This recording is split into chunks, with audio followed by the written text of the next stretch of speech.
We are into the worst financial crisis and geopolitical crisis, socioeconomic crisis in the history of the world. You know, I was 18 years old. I had a Beretta. Nobody in school would blow, a baby boom generation. First ones born 1946 to 40, 50 kids in my class. Baby boom. I don't think you're allowed to say that one anymore either. Oh, no.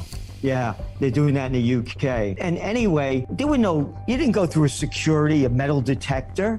Yeah. You didn't have guards around. You're talking about the way we grew up. Yeah, there were neighborhoods you didn't go into. They were tough. Yeah. But you didn't have to worry about every day. You know, Starbucks just closed down, 11 places because of the people out of their minds. Yep.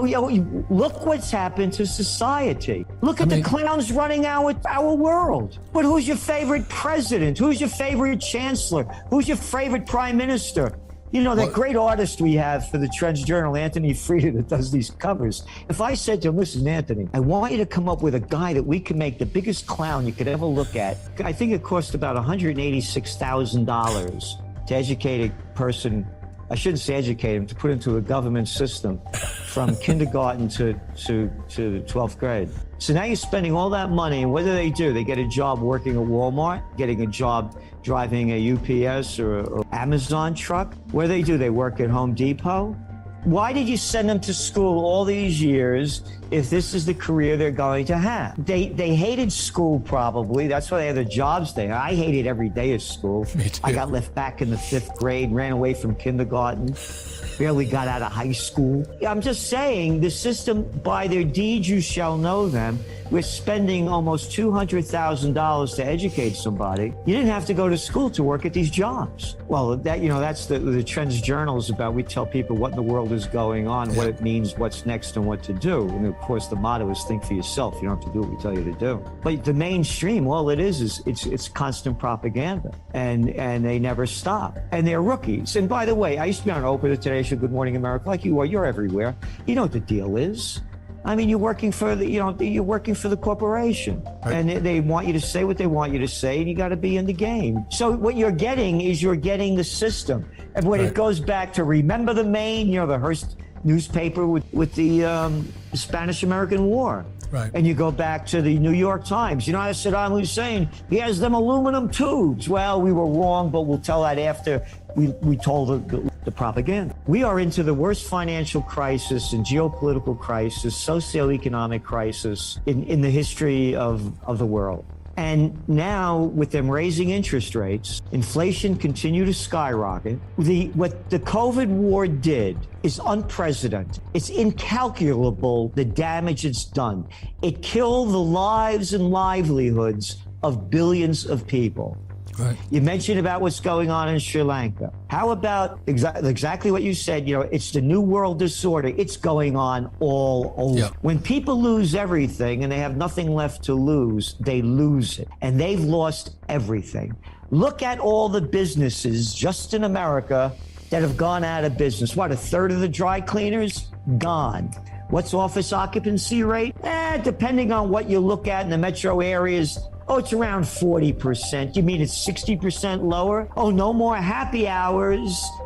Don't have to, again, go to the dry cleaners. I'm working from home now. All the delicatessens, all of the businesses that used to depend on commuters. My father, may he rest in peace, used to say to me when I get upset, he says, son, take it easy. He said, people have little minds. Everybody knows their favorite baseball team, all the players, every team, everything about them. I love that when I was a young guy. But, you grow out of that and start putting your mind in another direction, and they're not doing it. Again, they're listening to the mainstream. They get they live by sound bites. They're not doing the research to find out the details of what's going on.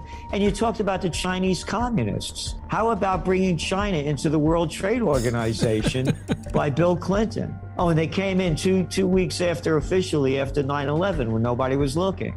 And you look at China's GDP, like from 1970 and then 2001, a straight line up. And all our jobs that went over to communist China. The communist China that we used to make fun of, where the people wore masks and they could lock down anything they wanted to do and tell you what to do.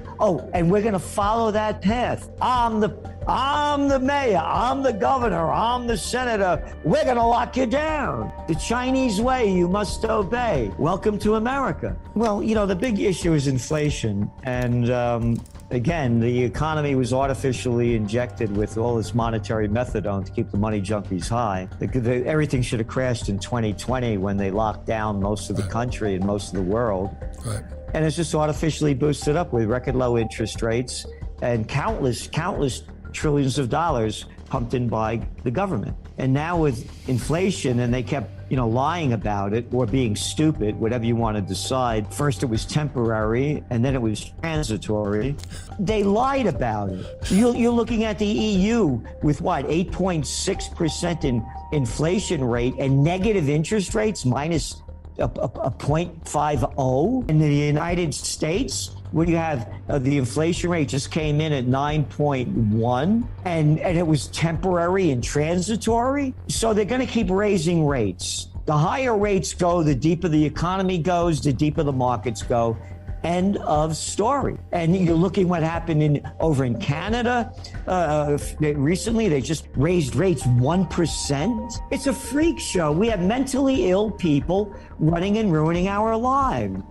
This is the Trends Journal from 2014. Dr. Paul Craig Roberts, former Assistant Treasury Secretary under Reagan, wrote in detail America's coup of the democratically elected government of Viktor Yanukovych, the Ukrainian president. So again, there's a lot of sides to this story. So I understand the why, but I'm totally against the how it happened. So having said that, only looking at the facts, once upon a time, there was a guy by the name of Napoleon Bonaparte. He left Poland with 420,000 troops to attack Moscow. Came back with 10,000. There's a famous chart of it. And then once upon a time, not too long ago, there was somebody by the name of Adolf Hitler who launched Operation Barbarossa and killed between 25 million and 30 million Russians.